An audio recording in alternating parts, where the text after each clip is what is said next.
Welcome, Taurus. This is Regina from Pacific Tarot, and I've pulled the King of Cups as your overall energy for the full moon in Scorpio. This is about the kind of maturity that you are gaining, the kind of emotional growth you are experiencing, particularly when it comes to significant others in your relationship with them. There's a way that you are learning some restraint, not as a way of uh, suppressing your ideas or your feelings, but rather allowing yourself to be informed by the difficult challenges you've overcome.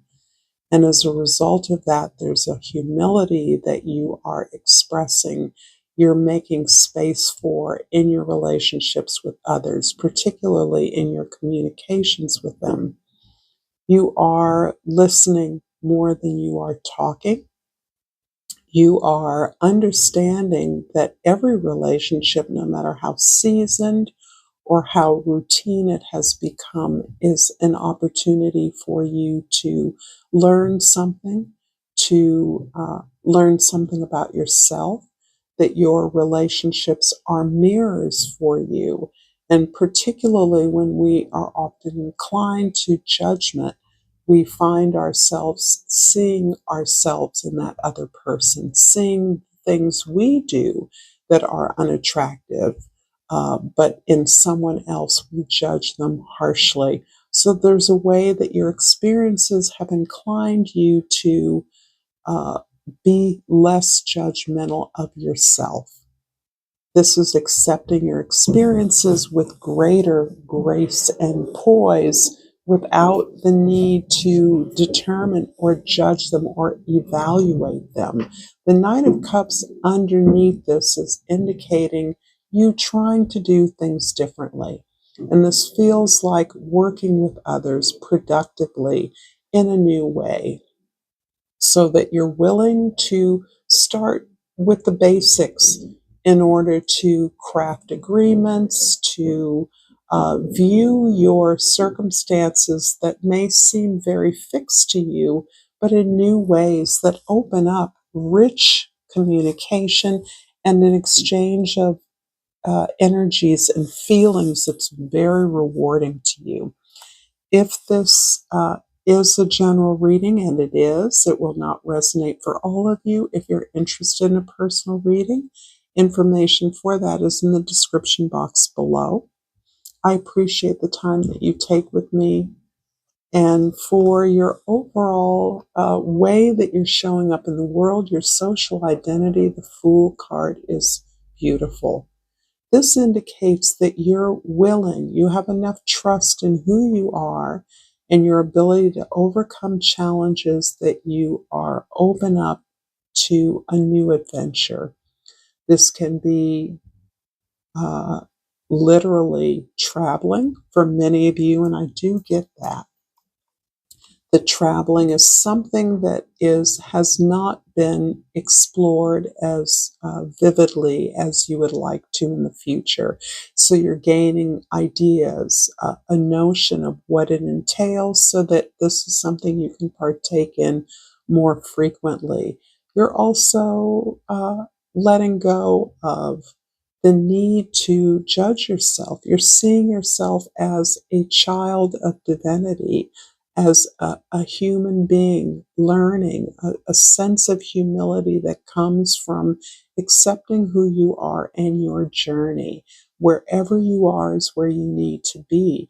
And you are opening up to the faith and trust in your own heart that indicates that you have so much more to learn, so much more to do in the world. This feels like incredible freedom for you. In the first house, the Eight of Swords, you're thinking about something. You may be thinking about a significant other, thinking about your responsibilities or obligations to others in a way that has you concerned, feeling restricted, bound up, uncomfortable, feeling trapped in a way. And mostly, the Eight of Swords tends to indicate that there are a lot of other voices in our head. So even if these ideas feel like they're original to you, they quite likely may be the voices of ancestors, relatives, your job, colleagues, coworkers, friends who have an opinion about what you should do or what you have learned according to some old conventions that would be appropriate for you. This is truly about really letting go of all these ideas and simply letting your powerful intuition work for you. You know what's best for you. You know what you can accomplish and what you can't. You know what you're capable of and what you're not. But there is a fear of opening up yourself to learning new things. And it's interesting because I feel like emotionally you are opening up, but it can feel strange in your day-to-day reality. There are still those voices telling you, you really can't do that. What makes you think that anyone would be interested in you? What makes you think you can go there? What do you think you're going to find? Isn't that expensive? Aren't you too old? Whatever it is, those voices plague you. And in many ways, and this may be difficult to hear for some of you, but the resurrection of all these voices is an indication to how close you are to your liberation. That are emerging, these old stories, old voices may be an indication that you're now ready to deal with these things when you weren't in the past. In the past, when you just repressed your feelings and just did what you had to do or didn't and suffered the consequences, I'm sure. But this is indicating that you are stronger, you're smarter, you know more, that when these things emerge and trouble you, cause you anxiety, cause you worry and concern, you actually can take a few deep breaths and know what way you need to go. This is robbing you of your present energy, and you know how to counteract that. In the fourth house of your home, your family, your soul, your foundation, the Three of Wands is about setting up home as your base of operations. This is very clear, particularly if you're contemplating new adventures, new opportunities. You're setting up your base of operations so that you have the connections, the resources to move freely in the outer world, feeling secure and stable, yet being open to the new, being open and available for creative ideas, for working with others, for launching new projects, for taking trips, for learning more things. This is a beautiful card indicating that you're learning new skills, making new connections, uh, opened up to new ideas in order to set yourself up as an independent but a creative agent, willing and eager to work with others. In the seventh house of your significant others, the Six of Swords is really the area of the full moon's greatest impact for you. The full moon is about the 12th of May, so about the time you're getting this reading. This is really shedding light on the various things that haven't worked for you in the past in relationships, moving you away perhaps from a location, at least temporarily, and is showing more and more indications of travel. Uh, this feels like temporary travel. Perhaps you're uh, entering a retreat, or you're doing a class abroad, or you're doing something that allows you to stand back from a challenging situation, particularly in your relationships, so that you can gain perspective, certainly some acceptance of the necessity for these challenges. In other words, what are you learning from these things? What growth can you expect or what growth do you desire as you seek peace, to make peace with a situation that is the way it is, that you don't want to end, but you want to improve. So this is an area of, it quite likely relates to a partner, a significant partner. It can be any version of a loved one. It can even be a job or a calling you're passionate about and that you've been frustrated in your efforts to get something off the ground or to be of practical support. If this reading is resonating with you so far, Taurus, please like this video.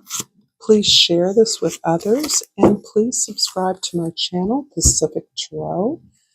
And I pulled the Death card, which I like to call the Rebirth card because endings are merely beginnings. In fact, that's what this card literally states. I'm learning that endings are merely beginnings. So this is a beautiful way of segueing from this place of incredible maturity that you're experiencing, this way that you're planning and staging your liberation and movement through the voices of the past and from a situation that you want to accept on its own terms, find peace with. I'm going to clarify the first house, the Eight of Swords with the Nine of Cups.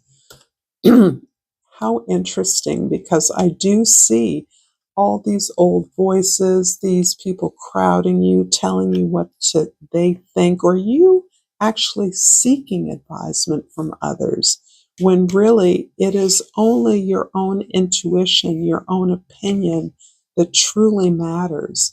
And why that's important is because you are independent. You've learned to stand on your own 2 feet. You've learned to do what needs to be done so that you can preserve and protect your independence, because it is your happy place. It is your power place. This does not mean that you are single, that you are deigned to be single.